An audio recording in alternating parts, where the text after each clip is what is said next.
दोनों हमारे सहकर्मी आपके गांव के सर्वेयर और अमीन साहब हैं।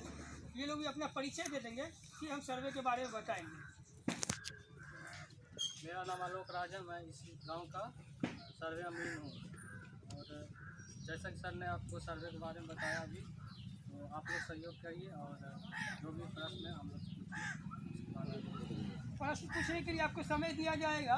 पहले हम सर्वे के बारे में बता दें कि पहले जो सर्वे हुआ था 1885 से 1905 में पहला सर्वे हुआ था, प्रथम सर्वे, जिस टाइम में बिहार, बंगाल, उड़ीसा, झारखंड एक ही स्टेट हुआ करता था। वो अंग्रेज ने कराया था। उसी टाइम में बीटी एक्ट लेके आया, बंगाल काश्तकारी एक्ट लेके आया किसान के लिए। फिर इसका हर बार जो है मॉडिफिकेशन चेंजिंग किया गया। फिर उसके बाद अगला सर्वे हुआ 1958 से 1958 में स्टार्ट हुआ है। 1962 में जाके फाइनल हुआ सर्वे। कहीं कहीं 72, कोई जिला में 72 में हुआ, कोई 62 में हुआ। 62 एक राउंड फिगर मान लीजिए, 72 मान लीजिए, ठीक है कि 72 में हमारा सर्वे हुआ। पहला सर्वे जो हुआ था उसका नाम था कंटेस्टेड सर्वे, जो अंग्रेज ने कराया था। दूसरा सर्वे हुआ रिविजनल सर्वे, जो हमारा बुनियाद रहेगा। उसी सर्वे के प्लेटफॉर्म पे हम लोग काम करेंगे, इससे पीछे नहीं जाएंगे। हम लोग अंग्रेज के सर्वे को नहीं देखेंगे कि इसमें क्या काम हुआ, ठीक है। तो जैसे ही सर्वे स्टार्ट होता है तो जिला का मालिक डीएम होता है, आप लोग को भी पता होगा। तो डीएम ऑल इन ऑल हर विभाग का मालिक होता है। और डीएम के द्वारा घोषणा कर दिया गया है 5 अगस्त 2024 को कि इस जिला में, इस अंचल में, इस पंचायत में, इस गांव में सर्वे होना है, कि आप लोग जाके गांव में सर्वे करिए। फिर वहां से टीम बना के भेज दिया कि ठीक है, आप लोग जाके अपने गांव में जाके सर्वे करिए। तो हम लोग आए आपके यहाँ सर्वे करने। जैसे हम लोग सर्वे कैसे करेंगे, हर गाँव का 3 सीमान होता है। जैसे एक गांव 3 गांव से आके मिलता है, जहाँ पे ट्रांजेक्शन कहते हैं, 3 सीमान होता है। जो बड़े बुजुर्ग होंगे वो देखे होंगे, पिछला सर्वे में पत्थर गाड़ा गया था, ठीक है। तो इस बार पत्थर नहीं गाड़ेंगे हम लोग, उसके जगह पे पिलर गाड़ेंगे, जिनको मोनुमेंटेशन कहते हैं। पहले तो हम आपके गांव का त्रिसीमाना को फिक्स करेंगे, फिर उसके बाद उस त्रिसीमाना से दूसरे त्रिसीमाना को फिक्स करेंगे। उसके बाद जब त्रिसीमाना सब बन जाएगा तो गांव का सीमान को हम ठीक करेंगे, वो आपके नक्शा पे ठीक करेंगे और पिलर गाड़ेंगे ज़मीन पे। जैसे ही हमारा त्रिसीमाना हो गया, बाउंड्री हो गया, तो हम लोग आगे का स्टेज काम करेंगे। सर्वे में टोटल 1 से लेकर 22 स्टेप है सर्वे का प्रक्रम में। तो पहला स्टेप में आता है कि डीएम के द्वारा उद्घोषणा, जो डीएम ने उद्घोषणा कर दिया कि जाइए आप इस जिला के, इस अंचल के, इस मौजा के, इस पंचायत में जाके आप सर्वे करिए। दूसरा होता है स्वघोषणा, जिसको सेल्फ डिक्लेरेंस बोलते हैं, जो आप लोग मुझे भर के देंगे। एक फॉर्म हमको दिखाया जाएगा, फॉर्म नंबर 2 और फॉर्म नंबर 3(1). वो फॉर्म में अपने ज़मीन का ब्यौरा भर के, अपना कागज़ सब लगा के आप मुझे समर्पित करेंगे। फिर हम आपका कागज़ का जांच कर, स्थल का जांच कर आपका सर्वे करेंगे, ठीक है। ये हो गया आपको स्टेप, सब बता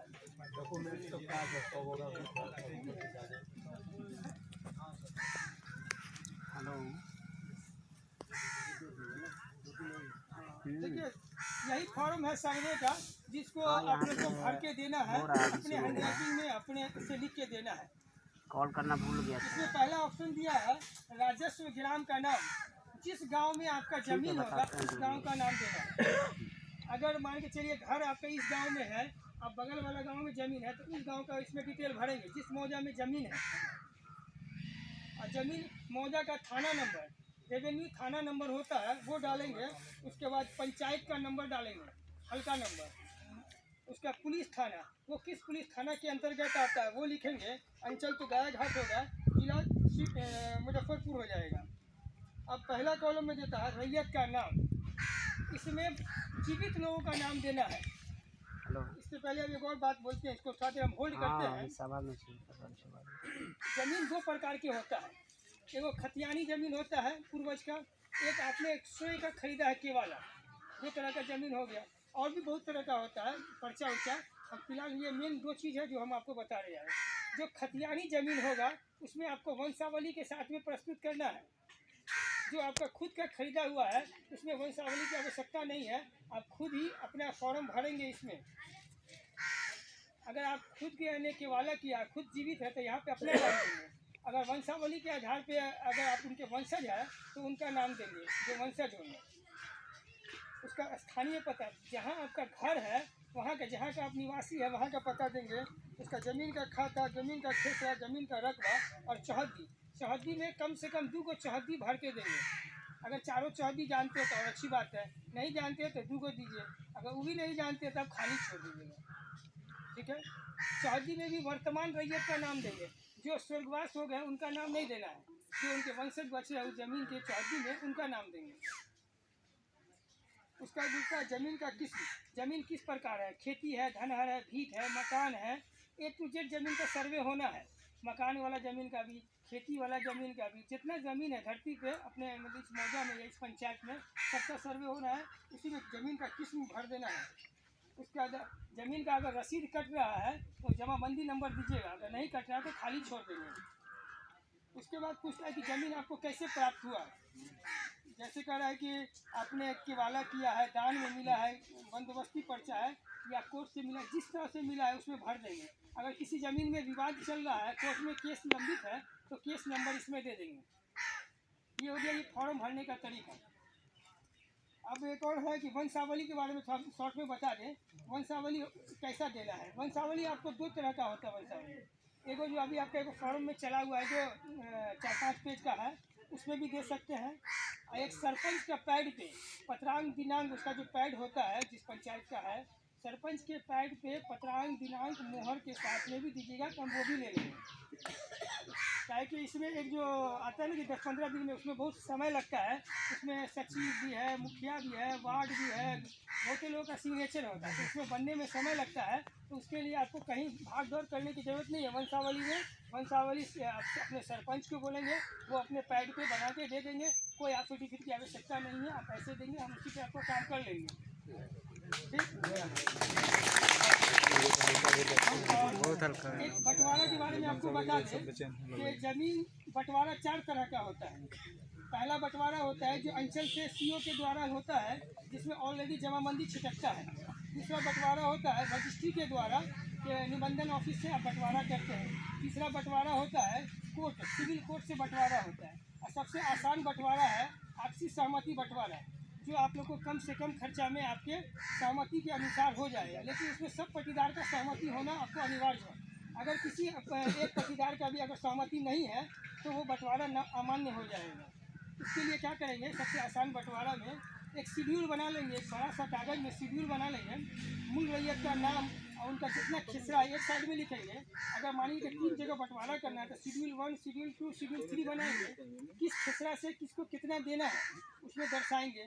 ऐसे मानिए 512 नंबर का खिसरा है, हम ए वाला 1 नंबर शेड्यूल को देना है, 2 नंबर में दूसरा खिसरा से देना है। उस हिसाब से एक शेड्यूल बना लेंगे।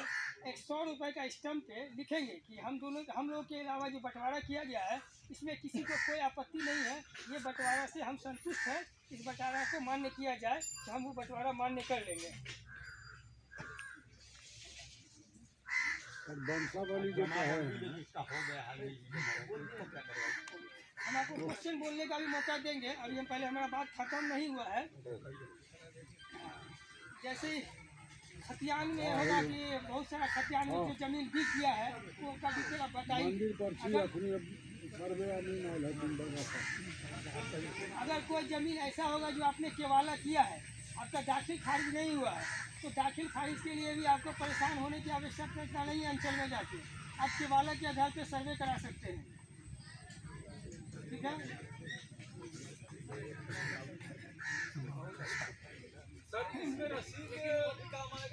हाँ देखिए,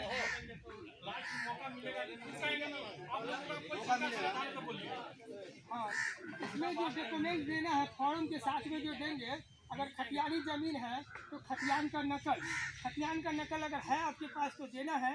खतियान के नकल के लिए भी जिला में, अंचल में कहीं जाने का ज़रूरत नहीं है, क्योंकि ऑलरेडी हमारे पास खतियान आ चुका है, आपके मौजा का नक्शा भी आ चुका है। कौन सा, वो 62-72 वाला जो सर्वे हुआ था उसका खतियान नक्शा हमारे पास है। अगर आप लोग को आसानी से उपलब्ध है खतियान तो दीजिएगा, अगर नहीं है तो उसके लिए कहीं ऑफिस का चक्कर काटने की आवश्यकता नहीं है। और साइबर कैफे से भी प्रिंट आउट करके भी दे सकते हैं। अगर वहाँ नहीं है आप कीजिएगा साइबर कैफे से भी प्रिंट निकाल के हमारे पास खतियान है, हम उसका जो है सत्यापन कर लेंगे। और देना क्या क्या चीज़ है, अगर खतियान का नकल है तो खतियान का नकल देंगे, रसीद करता है तो रसीद का फोटो कॉपी देंगे, रसीद का फोटो कॉपी देंगे। उसके बाद वंशावली देंगे। सर वंशावली में जो हो रहा है, जो बेटा बेटी सबका नाम देना है। हाँ, इस बार जो है थोड़ा चेंज किया गया है, वंशावली में बेटी को भी नाम देना है। हाँ, हम लोग पिछले जिला में जहाँ काम कर रहे थे वहाँ बेटी का नाम नहीं डलवाते थे, तो उतना विवाद भी नहीं था। लेकिन अब जाकर हम लोग सरकार को रिप्रेजेंट कर रहे हैं, तो सरकार का काम कर रहे हैं, तो उनके गाइडलाइन पे हमको चलना है। और इस बार बोला गया है कि बेटी का भी नाम देना है। अगर बेटी नहीं लेती है कोई प्रॉपर्टी तो NOC देगी, नो ऑब्जेक्शन सर्टिफिकेट, उनका नाम हटा दिया जाएगा खतियान से। अच्छा सर, जिसके पास 4-5 डिसमिल जमीन है वो भी बेटी का नाम देगा? वंशावली में देना है। हम लोग ठीक है ना, पहले भी दिया था अभी दिला रहा है।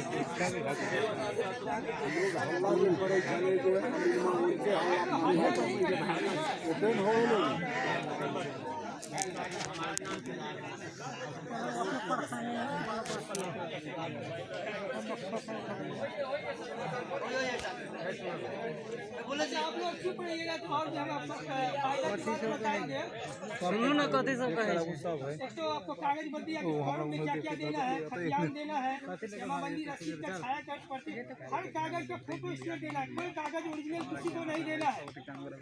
और इसमें जो टीम काम करेगी सिर्फ 3 लोग रहेगी। इसमें किसी दलाल के चक्कर में भी नहीं पड़ना आपको, बीच में कोई कर्मचारी नहीं है।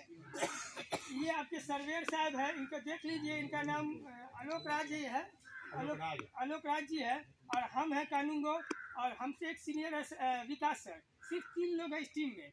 इनके अलावा और कोई किसी को कागज आपको देने की जरूरत नहीं है। किसी दलाल के किसी के चक्कर में पड़ना नहीं है। कोई बोले कि हमको दीजिए, हम ऑफिस से काम करा देंगे, कहिएगा हम डायरेक्ट करा लेंगे, हम साहब से अपने डायरेक्ट करा लेंगे, हमको आपसे नहीं कराना है। मतलब किसी दलाल के चक्कर में नहीं पड़ना है। खतियान का नकल दे दीजिए, रसीद का नकल दे दीजिए, वंशावली का फोटो स्टेट दे दीजिए, साथ में आधार कार्ड दे दीजिए। क्योंकि जब हमारा सर्वे कंप्लीट होगा हम आधार से लिंक करेंगे, आधार और मोबाइल से आपका लिंक हो जाएगा। हमारा सर्वे फाइनल होगा तो एक ATM कार्ड की तरह स्मार्ट कार्ड आपको देंगे प्रॉपर्टी कार्ड के लिए, जिसमें 14 अंक का डिजिटल कोड रहेगा। वो कोड आप अपने मोबाइल में डालेंगे, आपका जहाँ जहाँ ज़मीन है वो पूरा डिटेल आपको आ जाएगा। पूरे बिहार में, पूरे हिंदुस्तान में आपका जहाँ ज़मीन है तो आधार नंबर डालने से आपके नाम पर जितना खतियान है बना है वो सब आपको आ जाएगा। ठीक, अब एक केवाला वाला जो ज़मीन होगा उसमें केवाला का फोटो कॉपी, रसीद का फोटो कॉपी, आधार कार्ड का फोटो कॉपी, उसमें वंशावली नहीं देना है और लगा के फॉर्म में देंगे। ऐसे हम 1 महीना का आपको समय दे रहे हैं। 30 तारीख तक आप लोग अपना अपना फॉर्म भर के या तो मौजा में आएंगे, यहाँ दे दीजिएगा। अगर मौजा में नहीं आना ही है, वैसे इनको अगर कोई जो लोग अंचल में देना चाहते हैं तो अंचल में भी आके दे सकते हैं। अभी लेखाकार भवन है हमारा बिल्डिंग, वहाँ जिसमें हमारी ऑफिस है, वहाँ भी आप दे सकते हैं।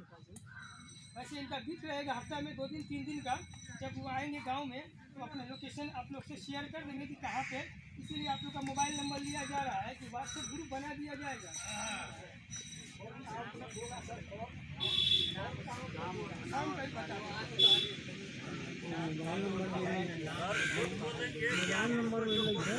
वाला होगा उसमें वंशावली नहीं देना है, केवाला, रसीद और आधार कार्ड दे के जमा दे देंगे।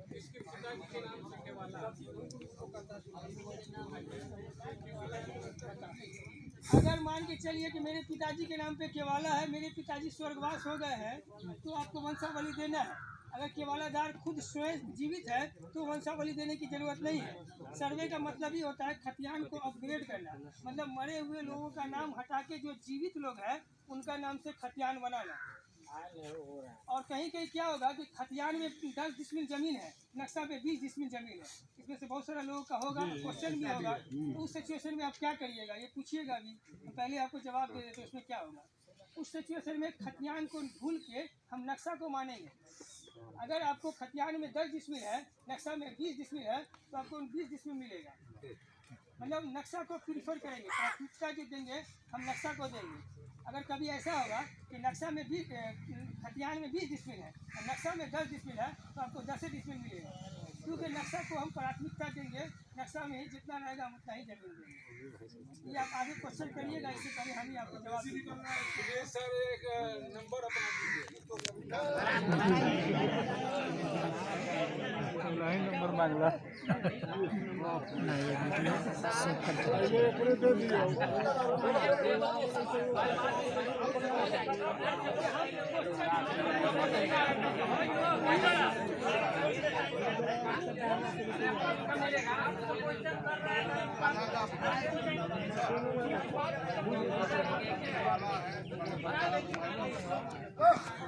समय देंगे, पूछेगा, लेकिन अब एक बार 10 आदमी क्वेश्चन पूछेंगे तो हम आपको जवाब भी नहीं दे पाएंगे। बहुत ऐसा क्वेश्चन होगा जो कॉमन होगा, कुछ ऐसा क्वेश्चन होगा जो कॉमन होगा, एक आदमी पूछेंगे उसका जवाब सिर्फ 10 लोगों का ही होगा।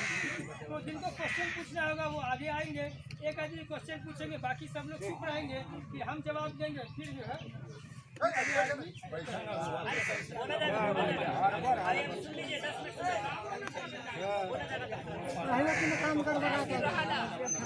बुढ़वा सा क्या ना हमारे सामने